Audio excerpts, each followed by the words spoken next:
మన అమీర్పేట్లో ఈ సెప్టెంబర్ 18న గొప్ప ప్రారంభం.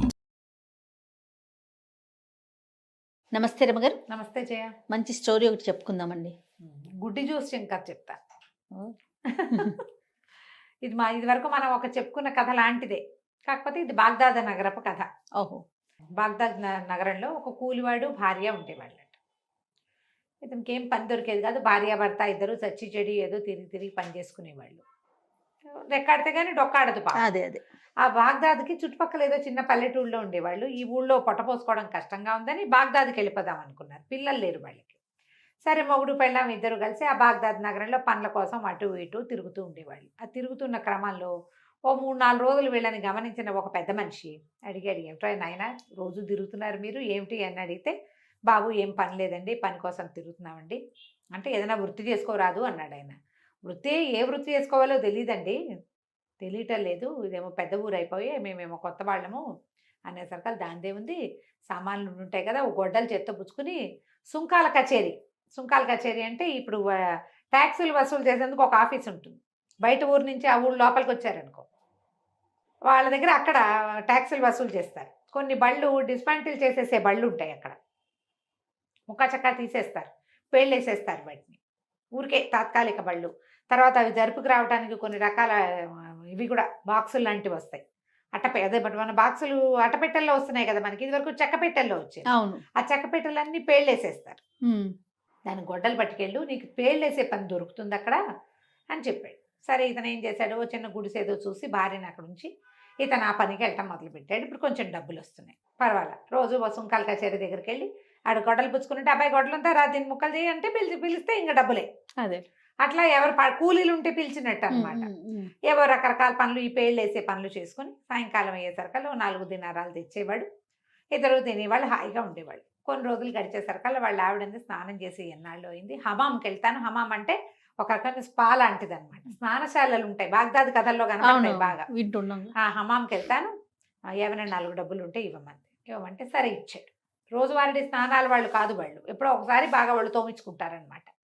సరే, ఆ డబ్బులు పుచ్చుకుని ఆ హమాంకి వెళ్ళేసరికల్లా లోపలికి వెళ్ళింది. ఆ డబ్బులు ఏదో చెల్లించి తన వంతు రావడానికి నుంచుంటే, ఈ లోపల జనాలు ఏంటో సందడిగా మాట్లాడుకుని, రాజపురోహితుడు భార్య వస్తుంది, ఓ తప్పకోండి ఆవిడకి ముందు ఇవ్వండి, ఆవిడ స్పెషల్ గెస్ట్ సెలబ్రిటీ అని మాట్లాడుకున్నారు. తీరా ఆవిడ చూస్తే పురోహితుడి భార్య గారు, ఆవిడ మంచి హోషుగా ఉంది.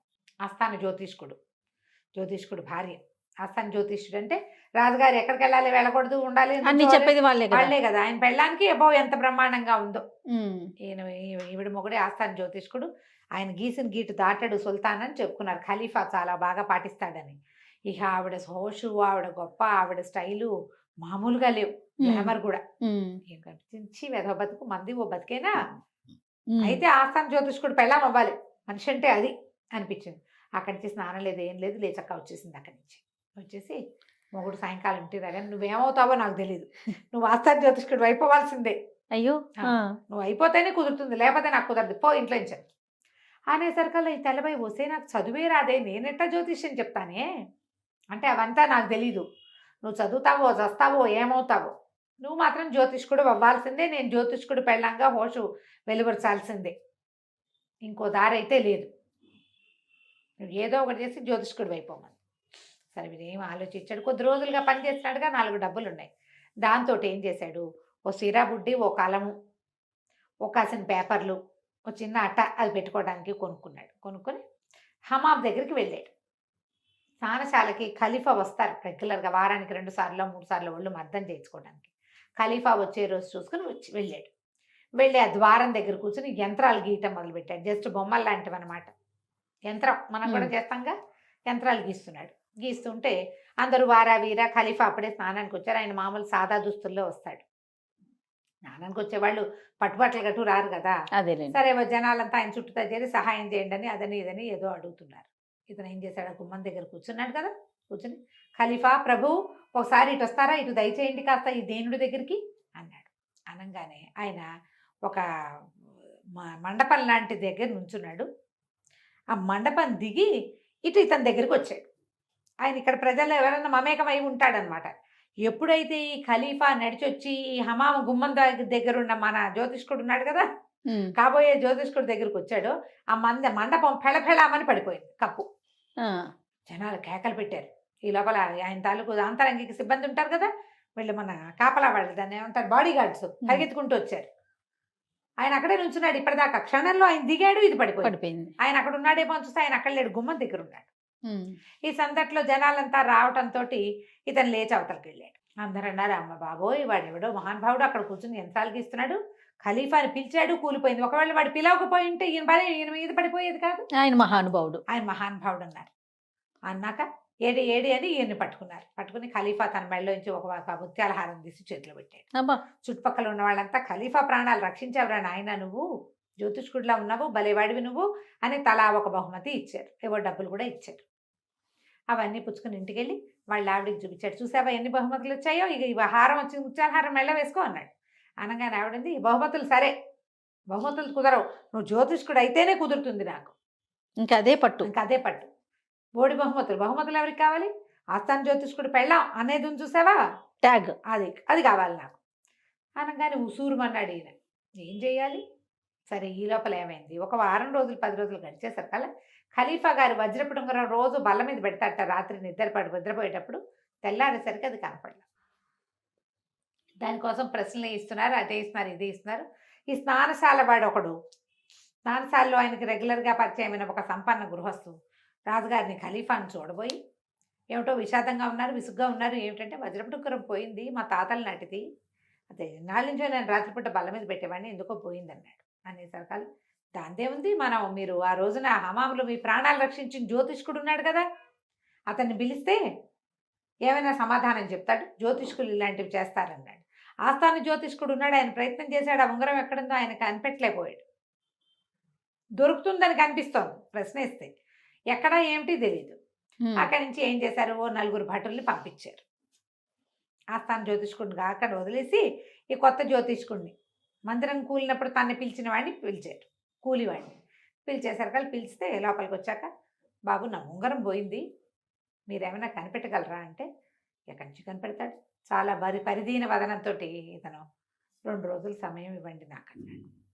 అలాగే అని ఈయన అన్నాడు, 2 రోజులు మీ ఇంటికి వెళ్ళి ఏం చేస్తావు, హాయిగా భవనంలో ఉండు, ఖలీఫా భవనంలో ఉండని అతనికి ఒక రూమ్ కేటాయించారు.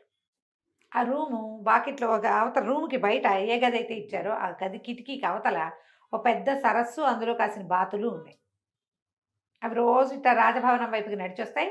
ఇక్కడ ఏమైనా తిండి పెడితే అవి తిని ఇక్కడే కాసేపు అట్ట తిరిగి నీళ్ళు కావాల్సి వచ్చినప్పుడు మళ్ళీ సరస్సులోకి వెళ్తుంటాయి. ఓకే, ఇది నా కిటికీలోంచి చూస్తూ కూర్చున్నాడు. నేను ఎట్లా కనిపెడతాను, నా బొంద నా పెళ్ళానికో పెచ్చా, వీళ్ళకో వెర్రి, అంతే కదా, తనకేం తెలుసని నాకేం తెలుసని అటా చూస్తూ ఉంటే గుంపుగా బాతులు రావటం, గుంపుగా బాతులు వెళ్ళటం చూశాడు. 2 పూటలు చూస్తే ఆ బాతుల గుంపులో ఒకటి చచ్చి చెడి నడుస్తుంది, దాని కాలు ఒకటి విరిగిపోయింది, కుంటి కాలు, అది టిక్కు టిక్కు టిక్కు కుండుకుంటూ వస్తుంది, హెల్తీగా లేదు. నా బతుకు దీని బతుకు కూడా నా బతుకు లాంటిదే, ఓపిక లేదు, నడవక తప్పదు అనుకున్నాడు. 2 రోజులు గడిచి 2 రోజులు అవ్వగానే తీసుకురండి రా జ్యోతిష్కుడిని అన్నాడు ఖలీఫా గారు. భటులు వచ్చి రండి రా ఖలీఫా పిలుస్తున్నారని తీసుకుపోయారు. తీసుకుపోతే, బాబు నా ఉంగరం సంగతి ఏమన్నా చెప్తారా అని అడిగాడు ఖలీఫా. తను అన్నాడు, నేనేం చూశాను ప్రభు, 2 రోజుల నుంచి కుంటిబాతుని తప్పిస్తే నేనేం చూడలేదు, ఆ బాతకేసే చూస్తున్నాడు అతను అనేసరికల్లా భటులు పరిగెత్తుకుంటూ వెళ్ళి కుంటిబాతుని పట్టుకొచ్చారు. పట్టుకొచ్చి దాని పేక కోసేసి దాని పొట్టలో చూస్తే అందులో ఉంది వజ్రపు ఉంగరం. ఏదో గుడ్డిగా చెప్పాడు, ఇతను చెప్పింది ఏముంది, నేను ఆ బాతును చూశాను అన్నాడు. ఆ బాతు పరిస్థితి ఏమిటి, ఒక దాసి ఏం చేసింది, ఇక రాజుగారు రాత్రిపూట పెట్టిన ఉంగరం పొద్దున బల్లలు తుడుస్తుంటే అది మంచం కిందకి పడిపోయింది. అవి ఊడ్చే దాసికి అది దొరికింది. బల్ల మీద ఉంటే ముట్టుకునేది కాదు, రోజు ఉండేది అది అక్కడ, ఎవరు ముట్టుకునేవాళ్ళు కాదు. బల్లలు తుడిచే దాసి వేరు, ఇళ్ళు తుడిచే రూములు తుడిచే దాసి ఇది వేరు. మంచం కింద ఉన్న దుమ్ములో దొరికింది. ఆ ఉంగరాన్ని ఏం చేసింది, ఎక్కడా దాచలేక ఈ బాతుల్లో ఒక దాన్ని పట్టుకుని దాంతో మింగించేసి ఆ బాతుల్లో తను గుర్తుపట్టడానికి వీలుగా దాని కాలు ఒకటి విరిచేసింది. దాంతో అది కుంటుకుంటూ ఆ పొట్టలో ఉంగరం చేరేసరికి ఫారిన్ బాడీ ఉంటే అది ఏమి ఈజీగా ఉంటుంది, అది పాపం ఈడ్చుకుంటూ తిరుగుతుంది. ఎప్పుడైతే బాత అన్నారో వెంటనే కోసేసారు దాన్ని. కోసేసరికి ఇంకేముంది, బంగారు బాత గుడ్డులాగా దాని పొట్టలో ఉంగరం దొరికింది. రాజుగారు ఆశ్చర్యపోయారు, ఎంతో సంతోషించారు, బోళ్ళని బహుమతులు ఇచ్చారు. మన కూలివాడు ఆ బహుమతులన్నీ మోసుకుంటూ ఇంటికి తీసుకుపోయాడు. ఇది చూడు అది చూడు అది చూడు అని అన్ని చూపించాడు. ఇవన్నీ గిఫ్ట్లు, నీకు పదవి వచ్చిందా రాలేదా అని అడిగింది ఆవిడ. ఉమ్. బాగుందిగా, చాలా బాగుంది. ఆస్థాన జ్యోతిష్కుడు అయి తీరాలి నువ్వు. అయ్యింది అవలా ఇంకా లేదా? ఎక్కడ అయ్యాడు? బహుమతులు ఇచ్చారు. అంతే. ఆ, ఆ. ఇచ్చి బహుమతులు కాదు నాకు ఇవన్నీ పనికిరావు, నువ్వు ఆస్థాన జ్యోతిష్కుడు అవ్వాల్సిందే అని చెప్పేశారు. కానీ ఇతను చాలా దీనంగా ఉన్నాడు. ఏం చేయాలో తెలియటలా. ఏదో కాకతాళీయంగా అది, కాకతాళీయంగా ఇది అయ్యింది. జ్యోతిష్యం మనమేం చెప్తాం. ఉమ్. సరే ఏం చేశాడు, రాజుగారి దగ్గర ఖలీఫా దగ్గరికి లోపలికి వెళ్ళడానికి తనకు అనుమతులు ఏర్పడ్డాయి. ఉమ్. 2 సార్లు మరి రాజుగారి తాలూకు ఇవి అవసరాలు తీర్చాడు కదా, యాక్సెస్ వచ్చేసింది. యాక్సెస్ వచ్చింది. సరే లోపలికి వెళ్ళాడు. వెళ్ళినప్పుడు బాబు రండి ఏం చేయిప్స్ పెట్టమంటారు మీకు అని అడిగాడు ఆయన. నాకు ఆస్థాన జ్యోతిష్కుడు పదవిస్తారండి అన్నాడు. అనేసరికల్లా ఆయన బాగా ఆలోచించాడు. వీడు 2 విషయాలు చెప్పాడు. సరే వీడేం చదువుకున్న వాడిలాగా లేడు. ఆలోచించి ఖలీఫా వాడు ఎవడో వస్తున్నాడు సైనికుడు చూడండి అన్నాడు. ఒక సైనికుడు ఒక సంచి ఏదో పుచ్చుకొస్తున్నాడు, దాన్ని ఇట్లా సంకలో పెట్టుకున్నాడు. ఏదో వస్తువు తెస్తున్నాడు. ఉమ్. వాడి సంచిలో ఏముందో చెప్పండి అన్నాడు. ఉమ్. గుటుక్కుమన్నాడు వీడు. గతుక్కుమన్నారు, భయం వేస్తుంది. అంతేగా. వాడి సంచిలో ఏమున్నాయో అనేసరికల్లా ఖలీఫా నేనేం చెప్పను ప్రభు, నేనేం చెప్పగలను. ఊరికే మీరు నా దగ్గరికి వస్తే ఏదో గోడు వెళ్ళబోసుకుందామని ఖలీఫా ఒకసారి ఇక్కడికి నా దగ్గరికి రండి దీని దగ్గరికి అని పిలిచాను. మీరు గట్టు దిగేసరికి మంటపం కూలిపోయింది, మీ ఉంగరం పోయింది. నేను ఆ బాతుల కేసు చూస్తూ ఆ కుంటి బాతు ఏమిటో దీనికి జబ్బుగా ఉన్నట్టుందని దాని కేసు చూస్తే అందులో ఉంగరం దొరికింది. ఈ కుందేలు ఎంత తప్పించుకున్నా వేటగాడి చేతే కదండి చిక్కుతుంది. నేనట కుందేలు లాంటి వాడిని అన్నాడు. అనగానే ఆ భట్టుడి దగ్గరకు వచ్చాడు. ఏముందిరా నీ సంచిలో అని అడిగాడు. కుందేలు పిల్ల ప్రభు, నేను అబ్బాయి గారికి నా ఇష్టమని తీసుకొచ్చానని కుందేలు తీసి బయట పెట్టాడు. వీడు కుందేలు పదని చెప్పాడు కదా. అదే అదే నేను కుందేలుని నేను వేటగాడికి దొరికేశాను మీకని చెప్పాడు. కుందేలు చూడగానే రాజు ఆశ్చర్యపోయాడు. ఖలీఫా అరే సంచిలో కుందేలుని ఎంత నర్మగర్భంగా చెప్పాడు జ్యోతిష్కుడు. శభాష్, నీకు ఉద్యోగం కావాలి అంతే కదా. సరే నువ్వు ఇవాళ నుంచి ఆస్థాన జ్యోతిష్కుడు గుంపులో నువ్వు కూడా ఒకటివి. బాగుంది. 3 విషయాలు ఇంత బాగా చెప్పినందుకు ఎప్పుడైనా అవసరమైన వచ్చినప్పుడు నీతో మాట్లాడతాను. హాయిగా నువ్వు జ్యోతిష్య పదవిని అలంకరించి మాతో పాటు ఉంటూ మమ్మల్ని ఆనందింపజేయన్నాడు. వెంటనే ఆస్థాన జ్యోతిష్కుడు ఉద్యోగం ఇచ్చేసారు. చాలామంది ఉన్నారు, ఒక 6-7 అక్కడ. అందులో ఈయన కూడా జ్యోతిష్కుడు అయ్యాడు. ఈయనకో భవనం కేటాయించారు. వాళ్ళ ఆవిడని తెచ్చి ఇందులో పెట్టారు. అప్పటి నుంచి ఈవిడు కూడా చక్కగా అలంకారం చేసుకుని హమాంకి వారం వారం స్నానానికి వెళ్ళేది. ఆస్థాన జ్యోతిష్కుడు భార్య వచ్చిందని జనాలందరూ పక్కకి తప్పుకునేవాళ్ళు. ఆమె ఏదైతే కోరుకుందో అది జరిగింది. చూసావా, లోపల గట్టిగా కోరుకుంటే ఇలాగే ఎలాగోలాగా అయిపోతాయి. ఇవన్నీ కథలేనండి. అంతే. భగవంతుడు మన ప్లాన్ ఒకటి, మాస్టర్ ప్లాన్ ఇంకొకటి ఏముంటుందో మనకు ఉంటుంది కదా. తెలియదు. అంతే. కథ కంచికి మనం ఇంటికి. బాగుంది రమ్మగారు. నమస్తే. నమస్తే.